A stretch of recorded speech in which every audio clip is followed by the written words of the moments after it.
આજે વહેલી સવારે જે કૃત્ય બનાવ બન્યો છે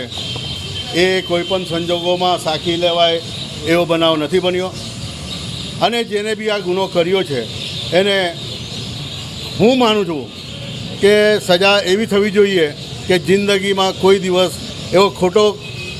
કામ કરવામાં એને બીક લાગે। આવા માણસોને જે સજા હોય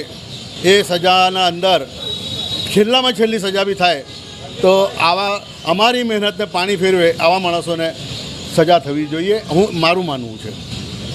આવનાર બંને તહેવારો સાથે આવી રહ્યા તમે આવનાર બંને તહેવાર સાથે આવે છે અને એના અંદર બંને સમાજના લોકો આવા નાના આમ નાનો ના કહેવાય પણ આવા